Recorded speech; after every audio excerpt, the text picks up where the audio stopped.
গুরুদেব, আমার জীবনে একের পর এক কষ্ট আসছে। আমি বুঝতে পারছি না কেন এমন হচ্ছে। আমি তো কাউকে কষ্ট দিতে চাই না।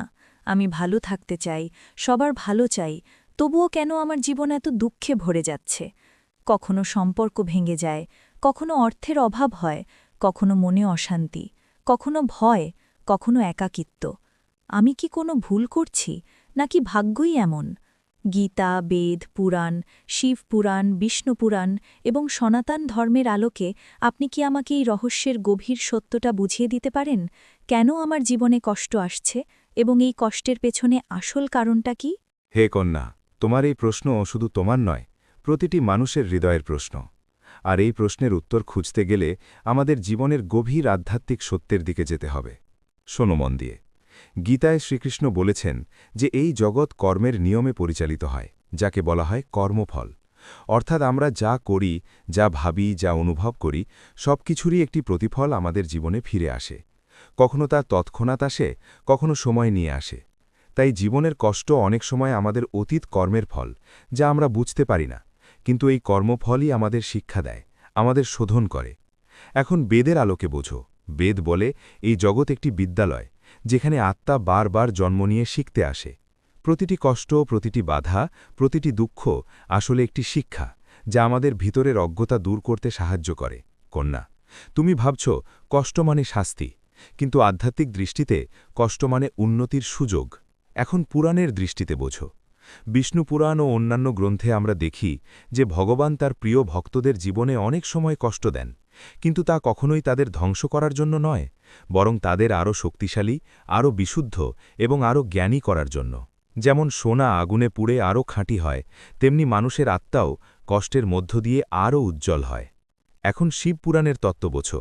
মহাদেব নিজেই তপস্যার মাধ্যমে কষ্টকে গ্রহণ করেছেন। তিনি দেখিয়েছেন যে যে ব্যক্তি কষ্টকে ভয় না পেয়ে তাকে গ্রহণ করতে শেখে, সেই সত্যিকারের শক্তিশালী হয়ে ওঠে। কন্যা, এখন গীতার একটি গভীর শিক্ষা বোঝো।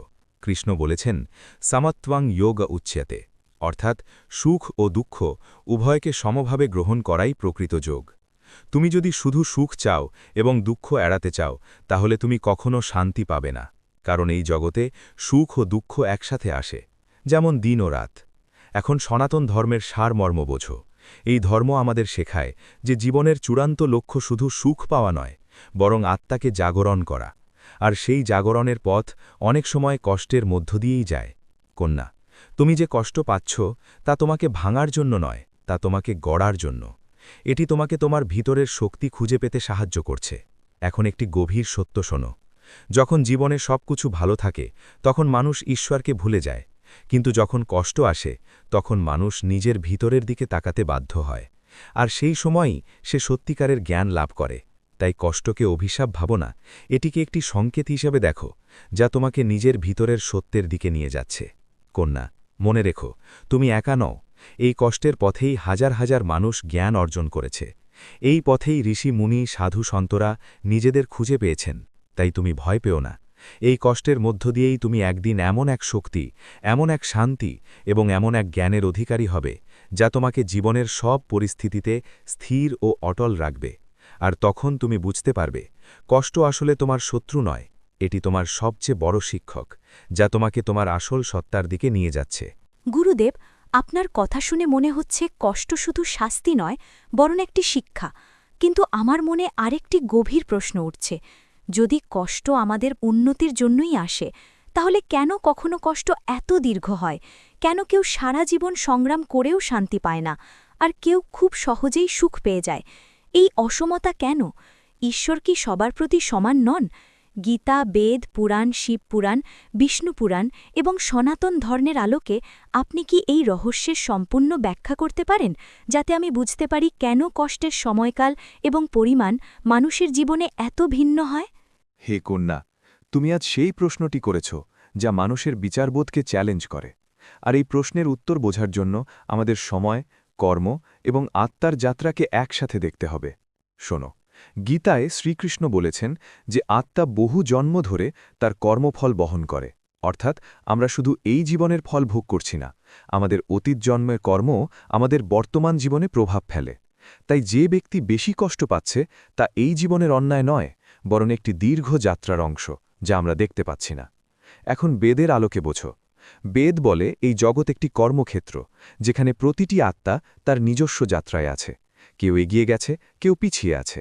তাই সবার অভিজ্ঞতা একরকম হয় না। এই পার্থক্যই জীবনের বৈচিত্র্য তৈরি করে। এখন পুরাণের দৃষ্টিতে বোঝো। বিষ্ণু পুরাণ ও অন্যান্য গ্রন্থে আমরা দেখি যে অনেক মহান ভক্ত দীর্ঘ সময় কষ্ট ভোগ করেছেন, কিন্তু সেই কষ্টই তাদের আরও উচ্চতায় নিয়ে গেছে। যেমন ধ্রুব, প্রহ্লাদ, তারা কষ্টের মধ্য দিয়েই ঈশ্বরকে পেয়েছেন। এখন শিব পুরাণের তত্ত্ব বোঝো। মহাদেব নিজেই সময়ের প্রভু। তিনি জানেন কখন কোন আত্মাকে কি অভিজ্ঞতা দিতে হবে। তাই কষ্টের সময়কালও একটি পরিকল্পনার অংশ, যা আমাদের বোধগম্যের বাইরে। কন্যা, এখন গীতার একটি গভীর শিক্ষা বোঝো। কৃষ্ণ বলেছেন, ক্ষিপ্রং ভাবাতি ধর্মাত্মা, অর্থাৎ যে ব্যক্তি সত্য পথে থাকে সে দ্রুতই উন্নতি লাভ করে। তাই কষ্টের মধ্যেও যদি তুমি সৎ, ধৈর্যশীল এবং সচেতন থাকতে পারো, তাহলে সেই কষ্ট দীর্ঘস্থায়ী হবে না, বরং তা তোমাকে দ্রুত উন্নতির দিকে নিয়ে যাবে। এখন সনাতন ধর্মের সারমর্ম বুঝো। এই ধর্ম আমাদের শেখায় ধৈর্য, বিশ্বাস এবং সমর্পণ। কষ্ট যতই দীর্ঘ হোক না কেন, তা চিরস্থায়ী নয়।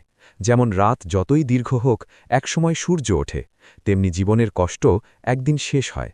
কিন্তু সেই শেষ হবার সময় নির্ভর করে আমরা সেই কষ্টকে কিভাবে গ্রহণ করছি তার উপর।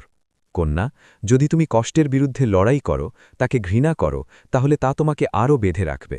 কিন্তু যদি তুমি তাকে বুঝতে চেষ্টা করো, তাকে গ্রহণ করো এবং তার থেকে শিক্ষা নাও, তাহলে সেই কষ্ট ধীরে ধীরে তোমাকে মুক্তি দেবে। এখন একটি গভীর সত্য শোনো। ঈশ্বর কখনো অন্যায় করেন না। তিনি শুধু আমাদের নিজেদের কর্মের প্রতিফল আমাদের সামনে তুলে ধরেন, আর সেই প্রতিফলই আমাদের শেখায়, আমাদের গড়ে তোলে। তাই কন্যা, তুমি অন্যের জীবনের সাথে নিজের জীবন তুলনা করো না, কারণ প্রত্যেকের পথ আলাদা, প্রত্যেকের শিক্ষা আলাদা।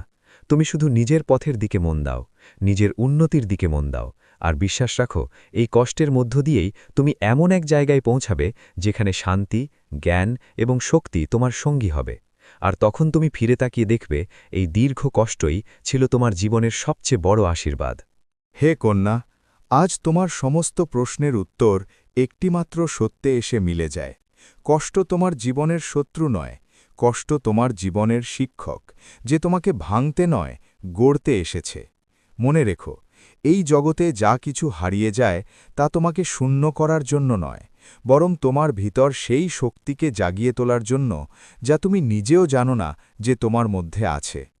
গীতার বাণী আমাদের শেখায়, যে ব্যক্তি সুখ ও দুঃখকে সমভাবে গ্রহণ করতে পারে সেই প্রকৃত জ্ঞানী। আর বেদ আমাদের বলে, তুমি শরীর নও, তুমি সেই চিরন্তন আত্মা যার কোনো অভাব নেই, কোনো ক্ষতি নেই। তাই কন্যা, যখন জীবন তোমাকে কষ্ট দেবে তখন ভেঙে পড়ো না, থেমে যেও না, বরং নিজেকে বলো, এই পথই আমাকে আমার আসল শক্তির কাছে নিয়ে যাচ্ছে।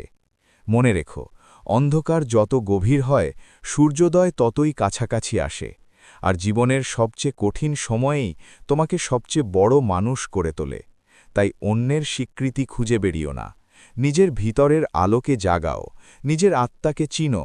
কারণ যখন তুমি নিজেকে চিনে ফেলবে, তখন আর কোনো কষ্ট, কোনো অবহেলা, কোনো ব্যর্থতা তোমাকে ভাঙতে পারবে না। তখন তুমি বুঝতে পারবে, যা কিছু ঘটেছে সবই তোমাকে তোমার প্রকৃত পথ দেখানোর জন্য, আর সেই পথেই রয়েছে শান্তি, শক্তি এবং চিরন্তন আনন্দ।